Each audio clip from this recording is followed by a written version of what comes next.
How will you remember? Comment vous souviendrez-vous? Monsieur le Président, je me retrouve ici aujourd'hui avec émotion pour m'adresser à cette Chambre pour inaugurer la Semaine des Anciens combattants. Et je voudrais remercier mes collègues parlementaires qui sont ici, qu'ils soient des politiciens aguerris ou des recrues portés par un élan populaire, pour prendre le temps de rendre l'hommage national le plus important, celui que nous rendons à ceux qui reposent éternellement pour la gloire de notre pays et pour celles et ceux qui ont tant sacrifié pour lui. Monsieur le Président, je suis le descendant d'une lignée d'origine irlandaise qui, au fil des générations, s'est amalgamée à sa terre d'accueil canadienne-française. J'ai donc une vision toute québécoise du monde. Et c'est de cette perspective que je regarde le monde et les récits des grandes guerres et des batailles épiques avec lesquelles je me suis familiarisé. Mais c'est surtout comme député, puis comme ministre, que j'ai saisi l'ampleur du sacrifice de ces femmes et de ces hommes au destin funeste, glorieux, mais trop souvent ignoré ou oublié. The encounters I've had over the last 6 months, often in places steeped in history, have proven to be profoundly moving. From Cabaret Rouge, it's in France, where I paid a tribute at the place where the remains of the unknown soldier were once buried, to the spectacular Canadian National Vimy Memorial, where more than 11,000 names are engraved. It is impossible not to think about the enormous loss of life and sacrifice. Derrière ces rangées interminables de pierres tombales qui s'allongent presque à l'infini, j'ai pu mieux comprendre le drame humain derrière chacune d'entre elles, chaque soldat, chaque famille, chaque histoire, chaque communauté de notre pays grièvement touchée. Et comprendre aussi l'histoire de notre pays.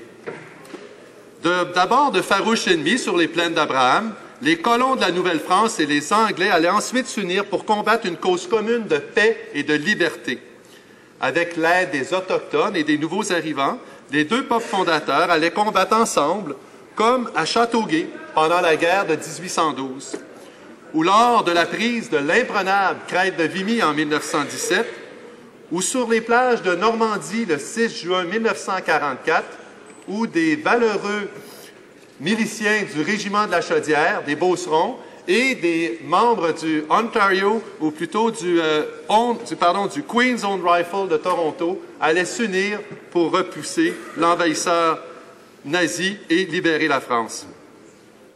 C'est par ce sacrifice, Monsieur le Président, du sang mêlé, que notre pays est devenu ce que nous sommes et que nous sommes aujourd'hui une nation forte qui fait l'envie du monde, le Canada. Ces âmes sacrifiées sont le ciment de notre nation.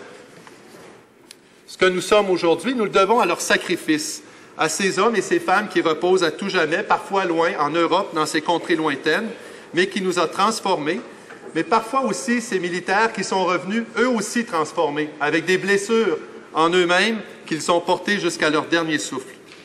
C'est ce sang versé qui a irrigué les sillons de ces contrées lointaines d'Europe, de Beaumont-Hamel, où 800 Terre-Neuviens ont affronté le tir ennemi, de Corée, de Chypre, de Bosnie, ou plus récemment d'Afghanistan, qui définissent ce que nous sommes. Et c'est cette responsabilité que nous avons comme citoyens et comme parlementaires de redécouvrir ces exploits et parfois ces tragédies pour mieux savoir où nous allons comme citoyens, comme peuple et comme nation. Reconnaissons aujourd'hui que chaque vote que nous prenons en cette Chambre, que notre liberté et notre capacité à diriger la destinée et celle de notre pays leur est redevable. And one does not need to travel all the way to Vimy in France to be a proud Canadian. But I wonder if there is anywhere else on earth where that pride could be felt more intensely than on the ridge overlooking the plain of Douai. Mr. Speaker, it is not necessary either to go back in time to see examples of dedication, courage, and the gift of self. These values of bravery, valor, and service transcend time, place, and generations. I see it today.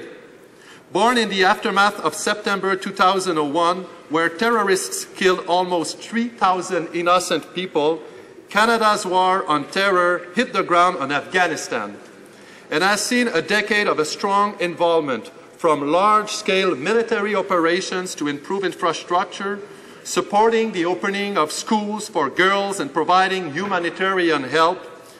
But it came at a great cost, as more than 150 Canadians have lost their lives to establish a lasting peace.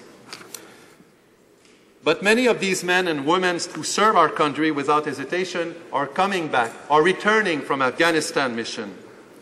Individuals such as Sergeant Nielsen, you've just recognized, who is a symbol of bravery and perseverance. On Canada Day, July 1st, 2010, Sergeant Nielsen was hit by an improvised explosive device in Afghanistan and was severely injured. He lost his two legs, but he stood up today in this house, and it makes us very proud.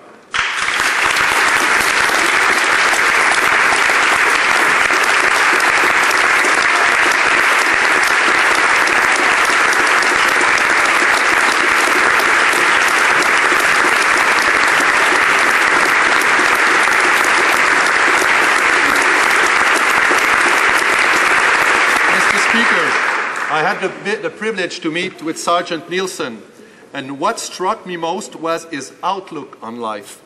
To him, he was simply doing his job. As you can imagine, I was sincerely impressed with Sergeant Nielsen's attitude and his willingness to move forward no matter what. He said to me, Mr. Speaker, "You can lie down and let the world happen, or you can get up and do something yourself." Luckily for us, Sergeant Nielsen has chosen the latter.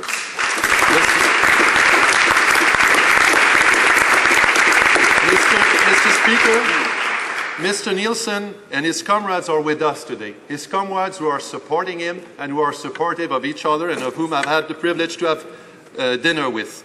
They served our country with pride and conviction. They fought for peace, freedom, democracy, and the rule of law. Yes, we thank them for what they do and what our men and women are doing as they continue to do every day for making the life of the Afghan people better and therefore for us so we can live in a better world. But that's not all, Mr. Speaker. As we conclude the month of women in the military, we also have remarkable women who wore the uniform and those who continue to do so today. Remarkable individuals such as Brigadier General, I should say the first female Brigadier General, Sheila Hellstrom, who was actually the first woman to earn the title, and Lieutenant Colonel Shirley Robinson, who has devoted her life to ensuring women have equal opportunities in the military. Yes, thank you. Thank you.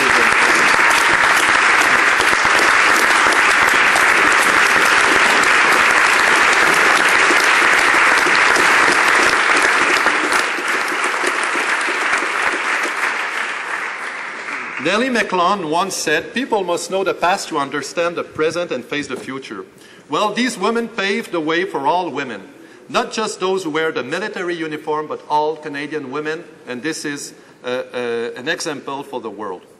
And there are still challenges, Mr. Speaker, and veterans such as Sergeant Roland Lawless, who is the Vice President of the Veterans Emergency Transition Services, knows it too well. Sergeant Lawless devotes his time and efforts to assist our too many homeless veterans in finding the support they need. And for this, you deserve our best acknowledgement.